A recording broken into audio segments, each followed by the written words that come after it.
Olá, bom dia amigos, obrigado por estarem aí desse lado, obrigado pelas vossas mensagens de encorajamento e de apoio. Eu quero agradecer as mensagens que nos têm chegado de muitas zonas do país e particularmente de Coimbra. Um abraço para os nossos irmãos, amigos que nos veem em Coimbra. Quero dizer-vos que hoje, domingo, dia 28, estamos de portas abertas na nossa congregação em Livramento, Azoeira, Concelho de Mafra, e vamos continuar e queremos fazer tudo em segurança. Estamos a fazer tudo em segurança para que possa participar nas nossas reuniões ao vivo. É necessário uma inscrição. Se quer participar, peça-nos o link para fazer a sua inscrição. No próximo domingo, dia 5 de julho, vamos ter uma mensagem focada em resiliência e em valores. A mesma mensagem será transmitida aqui em vídeo, num formato pré-gravado, para chegar às vossas casas. Sabemos que vivemos tempos ainda de incerteza, de insegurança, mas sabemos que estamos firmes na rocha que é Jesus.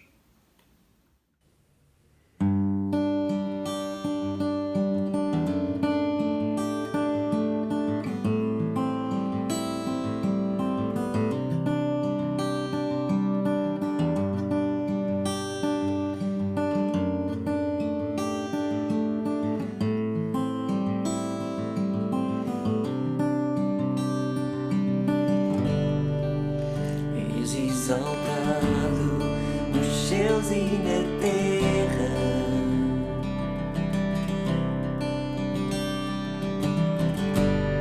Num trono de glória coroado estás.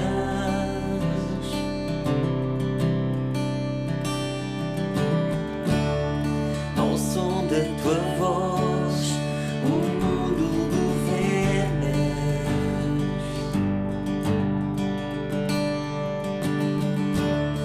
Ao som da tua voz a trombeta tocará. Santo, Santo és Senhor.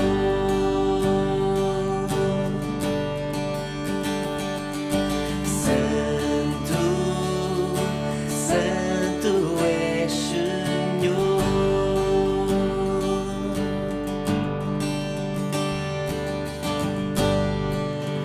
És exaltado nos céus e na terra.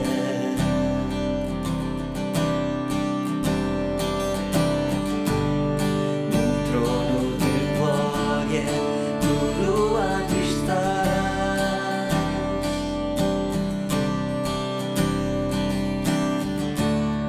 Ao som da tua voz o mundo governas.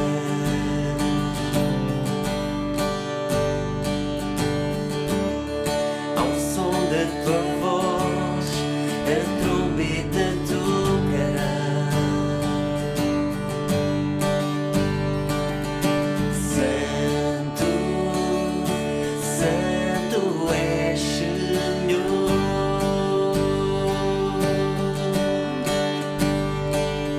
Santo, Santo és Senhor.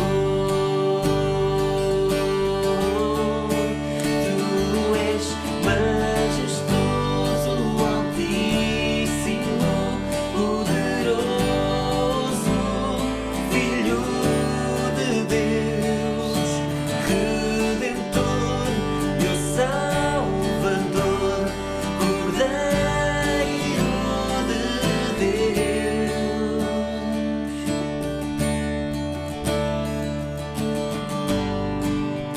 És exaltado nos céus e na terra.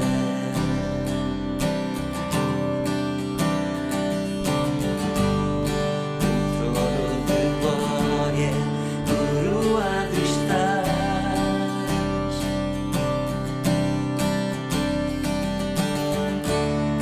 Ao som da tua voz o mundo governas.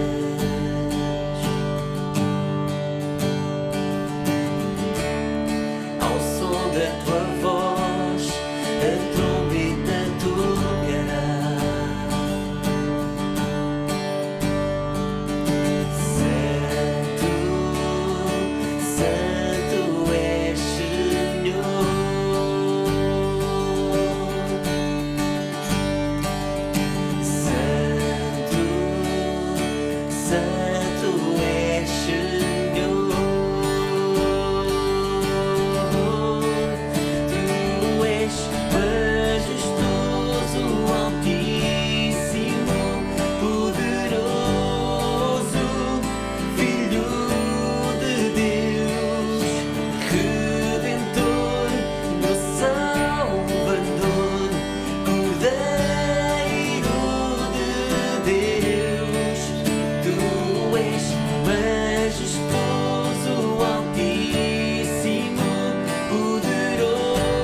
Olá, bom dia e um bom domingo a todos os que estão em casa. Espero que estejam a desfrutar de um bom tempo connosco até aqui, neste formato, e que a grande diferença seja mesmo a falta do nosso encontro, mas que o resto esteja a ser suprido. O assunto que vos trago hoje fala sobre a redenção ou salvação, e o texto encontra-se em Lucas, no capítulo 2, dos versos 25 a 38. O tema será como esperar a redenção prometida por Deus. Na verdade, todos esperam por alguma coisa e têm uma forma muito pessoal de fazer essa espera. Por exemplo, quando um aluno começa um novo ano letivo, sabe que no final irá receber uma classificação equivalente ao esforço contínuo que empregar até que receba essa classificação. As modalidades de avaliação oficiais estão definidas por parte da Direção-Geral da Educação e eu lembro-me muito bem quando os professores, logo no início do ano, nos alertavam de que a avaliação não dependia apenas dos exames pontuais, mas principalmente de uma avaliação contínua. Essa avaliação iria determinar a nossa classificação, ou seja, uma aprovação ou uma reprovação nessa disciplina. Portanto, éramos lembrados algumas vezes durante esse ano letivo de que o nosso esforço seria avaliado de forma diária. Então todos nós teríamos uma responsabilidade individual de como iria ser o nosso empenho na espera de uma classificação. E em poucos casos, espera significa algo estático. E posso dar o exemplo da caça. Para quem não conhece, poderá pensar que a caça ao javali é uma caça sem estratégia. No entanto, o sucesso da caça está na qualidade da estratégia. Aliás, atrevo-me a dizer que sem estratégia não há sucesso na caça. O termo desta caça é caça de espera. Mas desengane-se se pensa que esta espera significa algo estático até ao momento de premir o gatilho. Há um grande investimento para obter sucesso nesta caça de espera. O Vasco Oliveira, marido da Ofélia Oliveira, é caçador e ele prepara o cevador para uma caça de espera ao javali.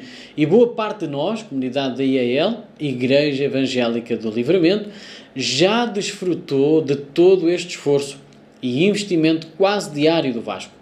O Vasco investe parte do seu dia na preparação do cevadouro.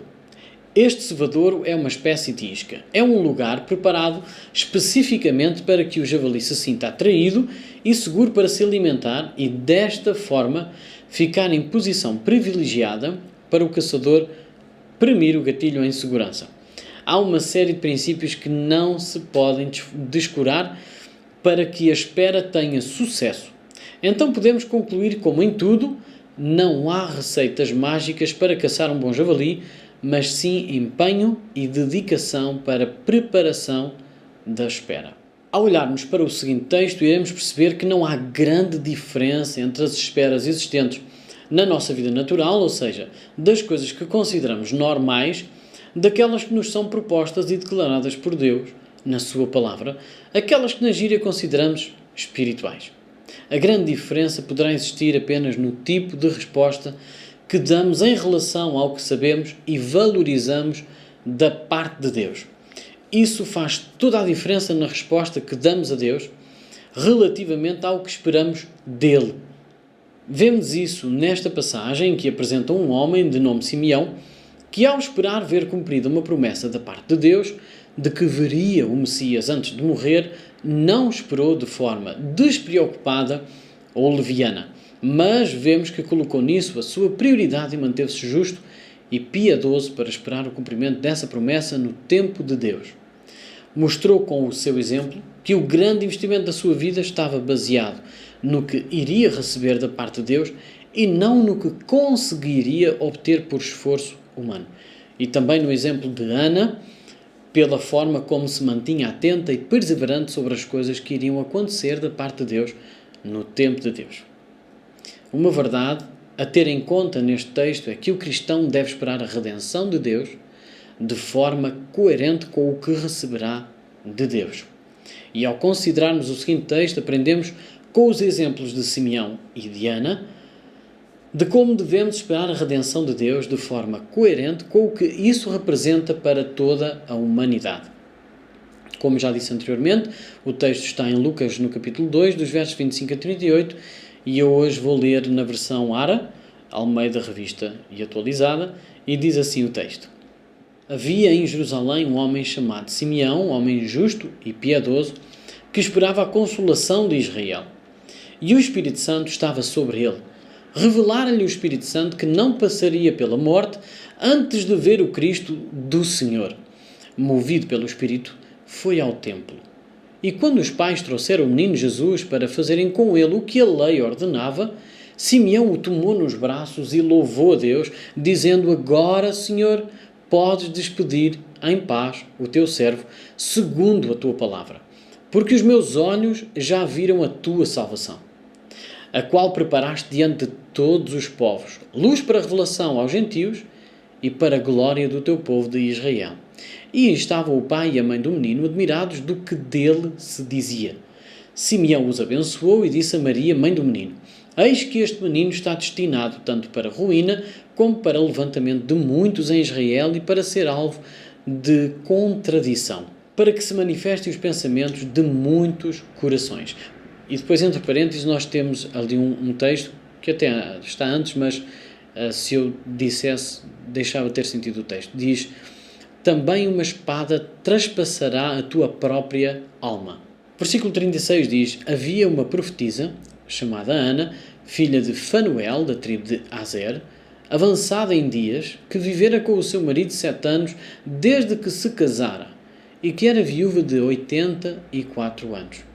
Esta não deixava o templo, mas adorava noite e dia, em jejuns e orações. E chegando naquela hora, dava graças a Deus e falava a respeito do menino a todos os que esperavam a redenção de Jerusalém. Então o cristão deve esperar a redenção dedicado a Deus. Vemos isso nos versos 25 até o versículo 27a, que é a primeira parte do versículo 27, e depois dos versos 36 até ao verso 37. A redenção é um termo similar à salvação.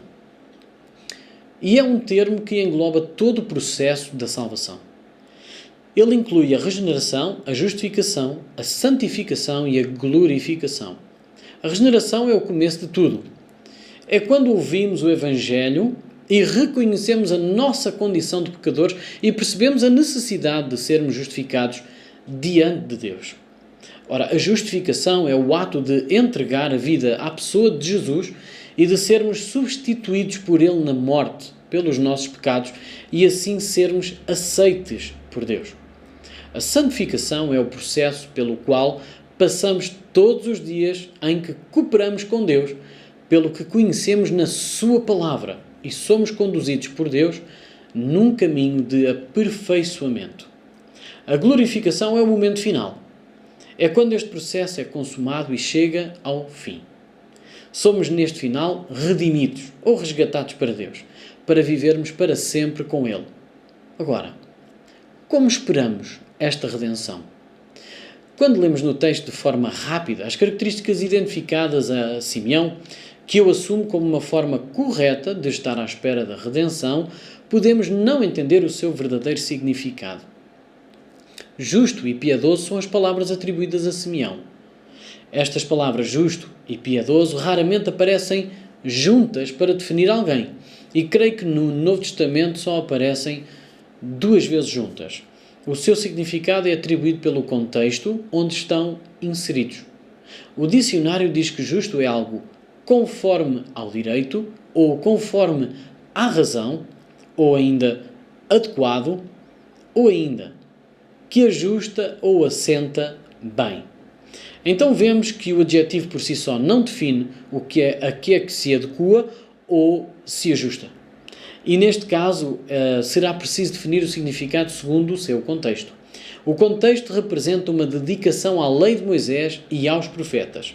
Simeão foi identificado como uma pessoa verdadeiramente dedicada aos padrões de Deus. No contexto de Lucas, e especificamente neste texto, encontramos várias pessoas que viviam com este padrão de dedicação a Deus.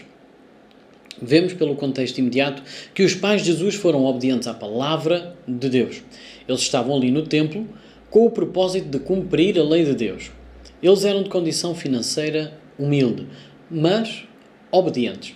Por vezes a sua obediência poderia contrastar com a conveniência do momento, mas isso não os atrapalhava de cumprir o que eles sabiam que estava certo.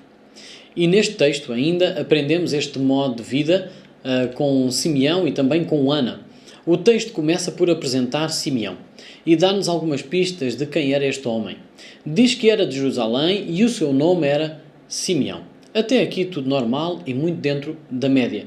No entanto, as características seguintes despertam maior atenção. Era um homem justo e piedoso que esperava a consolação de Israel e o Espírito Santo estava sobre ele. Como disse anteriormente, estas duas características são particularmente pouco atribuídas e quando aparecem juntas são alvo de grande atenção. Simeão, como um bom judeu, esperava a consolação de Israel. Todos os israelitas esperavam a consolação de Israel. Mas a grande diferença apresentada aqui, além dos atributos já referidos, é que diz que o Espírito Santo estava sobre ele. Ele tinha um relacionamento especial com Deus. E Simeão aparece aqui como alguém que tem um relacionamento íntimo com Deus e Deus dá-lhe a promessa que transforma toda a sua vida. Ele sabia que era no seu tempo que viria o Messias, o Cristo de Deus, esperado por Israel há mais de 700 anos, desde a profecia do profeta Isaías. O que é que permitiu a Simeão esperar pela consolação de Israel de forma tão dedicada? Apesar de a apresentação de Simeão começar pelos atributos provavelmente reconhecidos pela sua comunidade mais próxima, eu creio que esse é apenas o resultado do que é dito no final da sua apresentação. O Espírito de Deus estava sobre ele. Esta é a causa de todo o bom exemplo de Simeão. É uma expressão que nos dá a entender de que haveria uma relação próxima de Simeão com Deus. E foi através dessa relação que Simeão recebeu a boa notícia de que veria o Messias. Foi nessa relação que ele encontrou força para se manter dedicado aos padrões de Deus.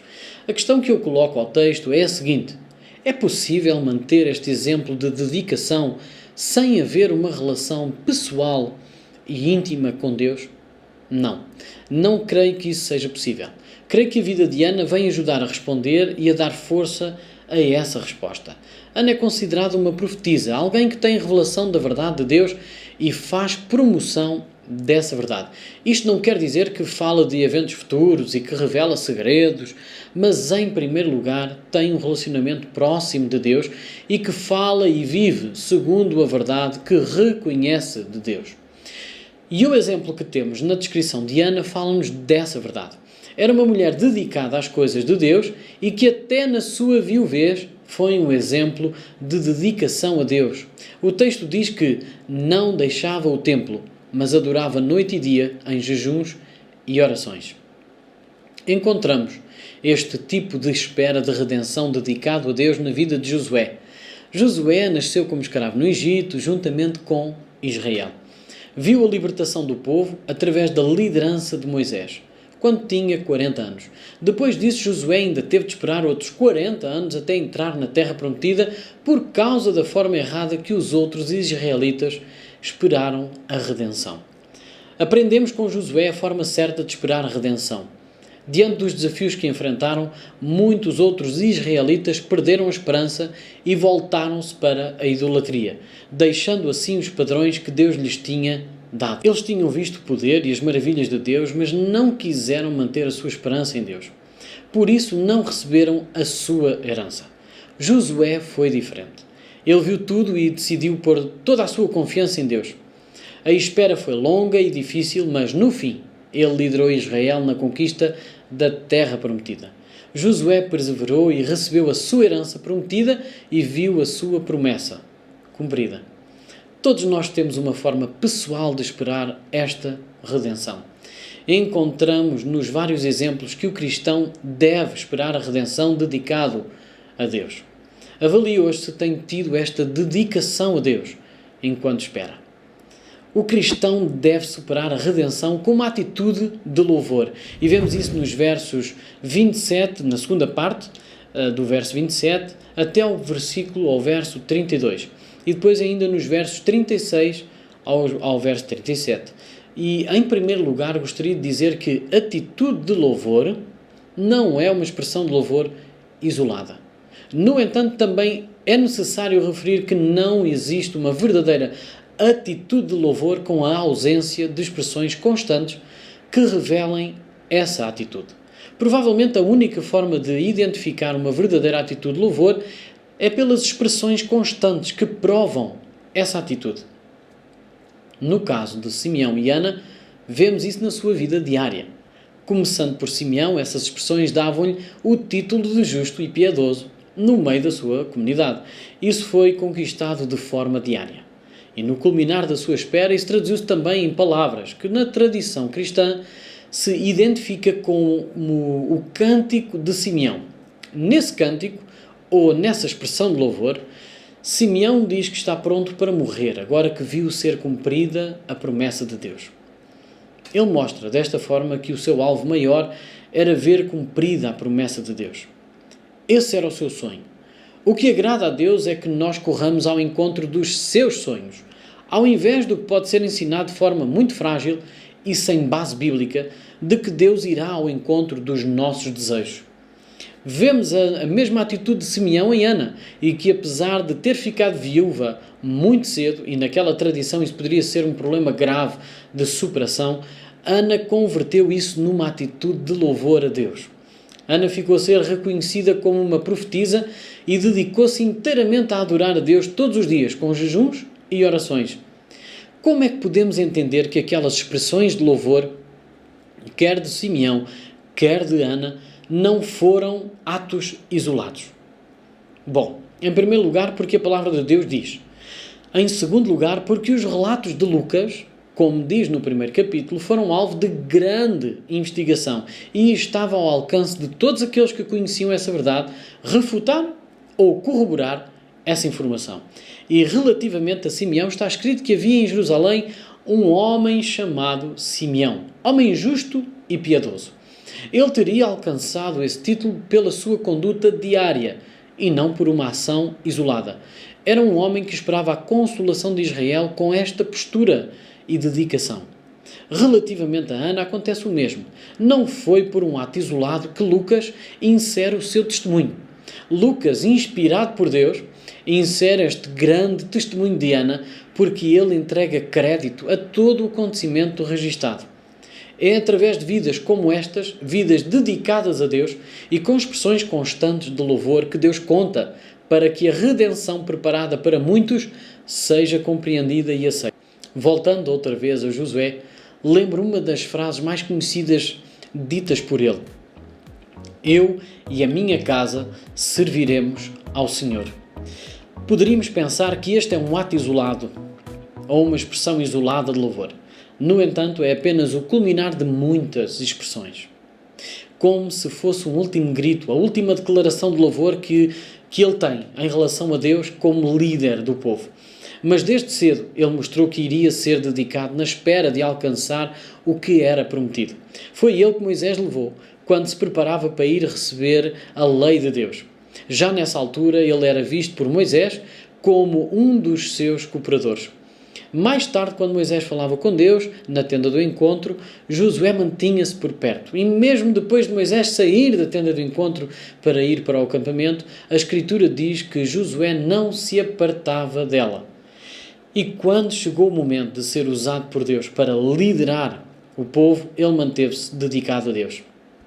Então, aquela expressão que poderá ser a mais conhecida de Josué, mesmo quando não lembramos quem a disse, mas lembramos a expressão. É uma expressão parecida com a de Simeão e de Ana, que declarava uma verdadeira atitude de louvor. Isto é o que Deus procura naqueles que dizem que amam e louvam a Deus. Deus procura muito mais do que expressões isoladas. Ele procura pessoas dedicadas que têm uma atitude de louvor que se distingue pelas expressões constantes que provam essa atitude.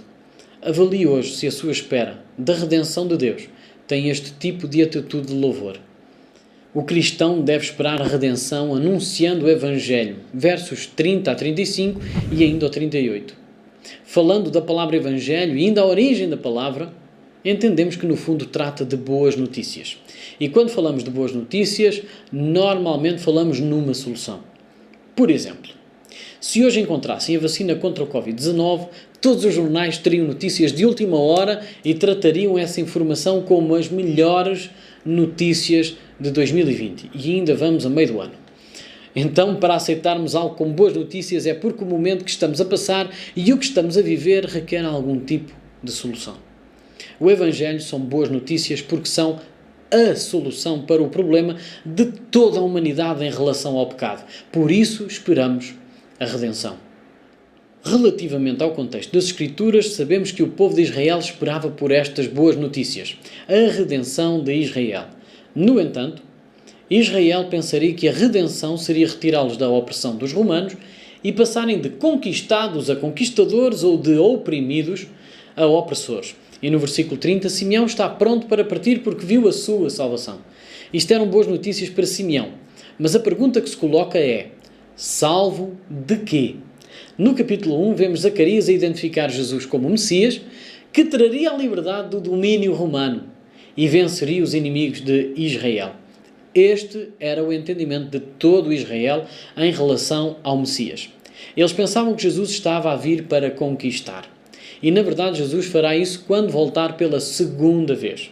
Na sua primeira vinda, ele veio para derrotar o pecado e a morte. A sua segunda vinda será governar e reinar. Mas primeiro veio servir, sofrer, morrer e ressuscitar. Simeão via a verdade. E sabemos disso por duas razões. Primeiro, por causa do que ele diz nos versos 31 e 32. Simeão diz que a salvação foi preparada diante da face de todos os povos. E é uma luz para trazer revelação aos gentios e glória do povo de Israel. Posteriormente a esta expressão de louvor, que seria também uma revelação, Simeão abençoou os pais do menino. Na verdade, não é aquilo que nós esperamos como uma bênção, mas a Bíblia diz que é uma bênção. As palavras de Simeão a Maria são sobre uma espada perfurar o seu próprio coração. Ele estaria a falar sobre a crucificação de Cristo, que Cristo iria passar na cruz do Calvário.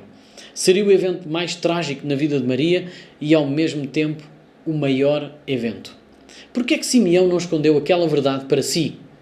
Porque esta é a mensagem que traz a redenção a todos os que a esperam. O nosso texto diz que Ana chegou naquela hora e, ao aperceber-se de que tinha chegado o Messias, começou a falar a respeito do menino a todos quanto esperavam a redenção de Israel. E Paulo é provavelmente uma das personagens registradas no Novo Testamento que mais se dedicou a anunciar o Evangelho. Paulo, numa das suas cartas, reconhecida como a Carta Magna, a carta enviada aos Romanos, assume que está sempre pronto para anunciar o Evangelho. Evangelho que ele afirma não se envergonhar, porque sabe que o Evangelho é o poder de Deus para a salvação de todo o que crê. E as boas notícias ainda não mudaram. O problema continua a ser o mesmo e a solução é a mesma. Quando Paulo, já perto do final da sua vida, tem a oportunidade de se justificar em relação à sua mensagem, ele assume perante o rei Agripa: não fui desobediente à visão celestial, mas anunciei primeiramente aos de Damasco e em Jerusalém, por toda a região da Judeia e aos gentios, que se arrependessem e se convertessem a Deus, praticando obras dignas de arrependimento. Por causa disto, alguns judeus me prenderam, estando eu no templo, e tentaram matar-me. Mas alcançando socorro de Deus, permaneço até ao dia de hoje, dando testemunho, tanto a pequenos como a grandes, nada dizendo senão o que os profetas e Moisés disseram haver de acontecer, isto é, que o Cristo devia padecer e, sendo o primeiro da ressurreição dos mortos, anunciaria a luz ao povo e aos gentios. Paulo sabia e vivia de forma a dar o exemplo de que o cristão deve esperar a redenção anunciando o Evangelho. Avalie hoje se esta verdade faz parte da forma como espera a redenção. Em conclusão, este texto mostra-nos que o cristão deve esperar a redenção de Deus de forma coerente com o que receberá de Deus. E você? O que está à espera? Se aquilo que esperamos de Deus é na verdade a nossa redenção, então a nossa resposta deve ser coerente com o valor dessa promessa. Devemos olhar para os exemplos de Simeão e de Ana e esperar a redenção de forma comprometida e dedicada, com atos e expressões de louvores constantes que reflitam o nosso compromisso e o nosso relacionamento com Deus. E o meu desejo é que essas expressões e a nossa dedicação corroborem com a mensagem do Evangelho que anunciamos, para que ele seja bem recebido nos ouvidos e nos corações de quem nos ouve. A mim resta-me mais uma vez desejar-vos uma semana cheia de fruto. Gozem bem e desfrutem bem daquilo que Deus tem para nós. Uma semana abençoada para todos e que Deus abençoe a vossa casa. Obrigado por contribuírem, obrigado por estarem connosco. Enviem-nos mensagens, enviem-nos sugestões e faça também o seu donativo. Relembramos que temos estado a apoiar o projeto Semeadores de Alegria na Guiné e estamos também a apoiar famílias com carências. Portanto, se é o seu desejo de contribuir para esta obra, tem já a seguir as nossas referências de MBWay ou para fazer uma transferência bancária. Uma boa semana e até domingo.